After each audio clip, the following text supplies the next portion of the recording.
The rain fell relentlessly on the cold, desolate city, shrouding it in a blanket of darkness in a dimly lit room. Detective Sarah Miller sat hunched over a desk, her weary eyes scanning the latest piece of evidence. A grainy video played on the screen, revealing a masked figure who identified himself as the Enigma. "I invite you to my game," the distorted voice echoed ominously. "A game of life and death where your wits will be your only salvation." Sarah knew this case was different.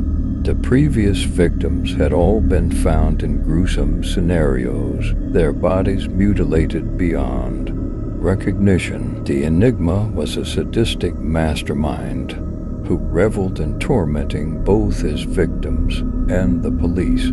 His games always had a sinister purpose. The next morning, Sarah and her partner, Detective Mark Foster, received a package. Inside was a white envelope with Sarah's name written in elegant calligraphy. She tore it open and found a photograph of a woman she didn't recognize. The back of the photo had a handwritten message: "To save her, you must solve the puzzle." They rushed to the address mentioned in the message and found themselves in a dark, abandoned warehouse. As they explored the eerie building, they discovered a locked door with a keypad on the wall. A cryptic message was scrawled: "Life's enigma lies in numbers." Sarah and Mark scrambled to decipher the code. They finally cracked it, revealing a sequence of numbers: 6391. As the door creaked open, they entered a dimly lit chamber. Inside the chamber, a terrified woman was strapped to a chair, her eyes wide with terror. A timer on the wall began counting down from 15 minutes. The Enigma's voice echoed through the room: "Your time begins now." Sarah and Mark frantically searched for a way to release the woman. They found a table covered in sharp objects, each with a number attached. The numbers matched the sequence they had found earlier. With trembling hands, they selected the objects in the correct order, releasing the woman just as the timer reached 0. She collapsed into their arms, gasping for air. The rescued woman, Laura, recounted her ordeal. She had been abducted by the Enigma and forced to participate in his deadly game. As the detectives listened, they realized that the games were becoming increasingly elaborate, and the stakes were higher than ever. Laura provided them with a clue that led them to the next location. The Enigma's message taunted them: "Can you save them all, Detective Miller, or will you fail like the others?" The next location was an abandoned mansion on the outskirts of town. Inside, they found themselves in a nightmarish maze filled with traps and puzzles. Each room held a new challenge, and they knew that the clock was ticking. In one room, they encountered a man bound to a contraption, with blades slowly inching closer to him. The Enigma's message was clear: "Only quick thinking can save him." Sarah and Mark worked frantically to solve the puzzle. Mark's fingers grazed the keypad, and with seconds to spare, they disarmed the deadly trap. The man was saved, but they couldn't shake the feeling that the Enigma was always one step ahead. The final clue led them to an abandoned amusement park, where a sinister carnival wheel waited. Laura, still shaken from her ordeal, offered a final piece of information.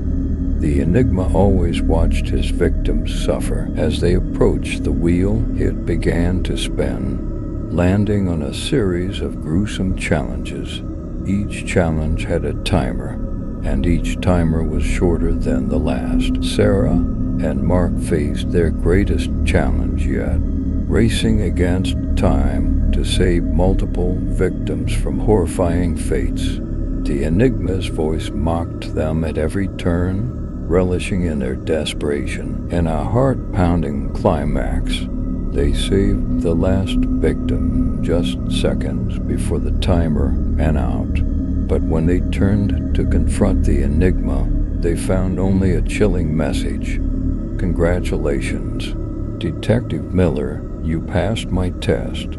But remember, I'm always watching." The Enigma had disappeared once again, leaving behind a trail of torment and unanswered questions. Detective Sarah Miller and Detective Mark Foster knew that their pursuit was far from over.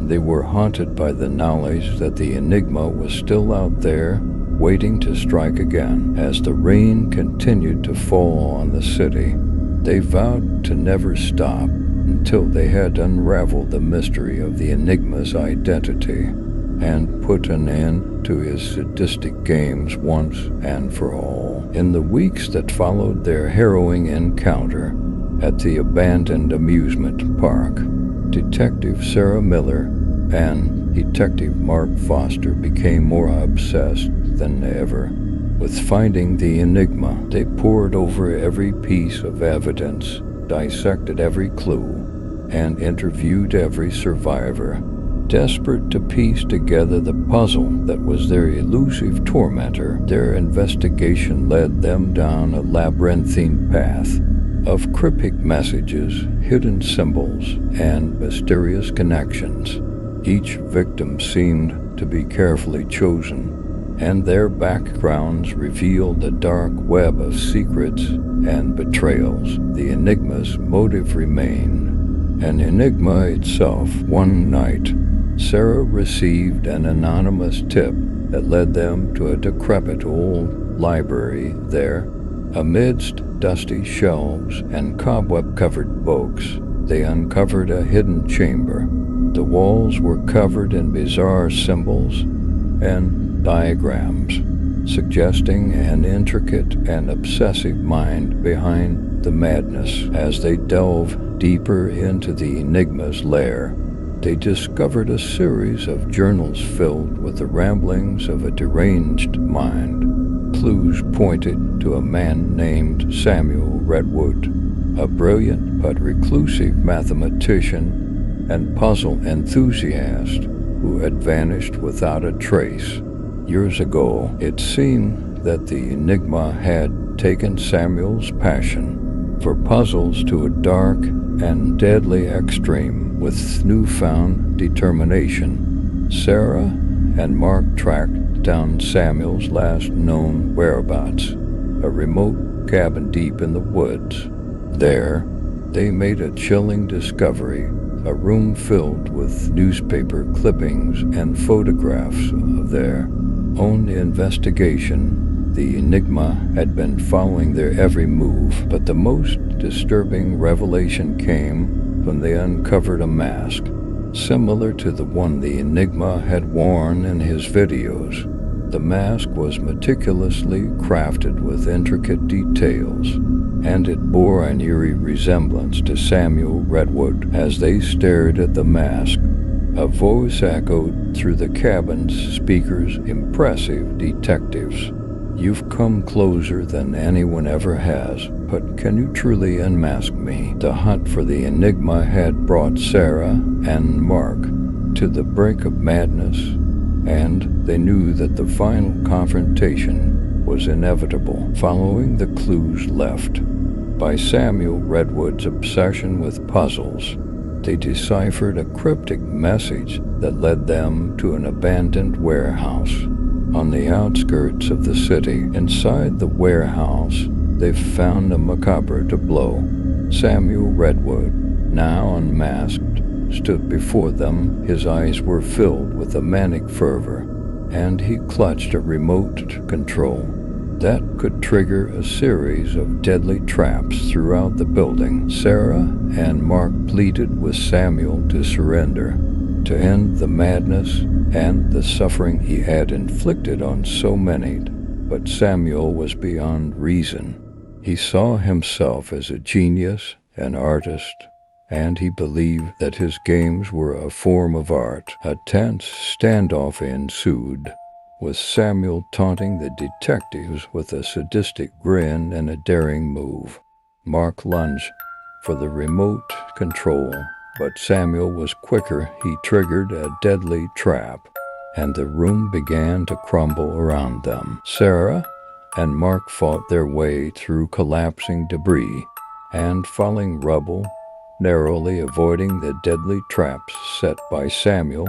In the chaos, they managed to disarm the remote control, rendering Samuel powerless. Cornered and defeated, Samuel Redwood was taken into custody. As he was led away in handcuffs, he whispered cryptic words to Sarah. "You may have unmasked me, but you'll never truly understand the enigma of my mind." In the end, the Enigma's reign of terror had come to a close, but the scars it left on Sarah and Mark ran deep. They had faced a darkness that few could comprehend, and they knew that some mysteries were better left unsolved. As the rain continued to fall on the city, they walked away from the wreckage of the warehouse, haunted by the memory of the Enigma and the knowledge that evil could lurk in the most brilliant and twisted minds.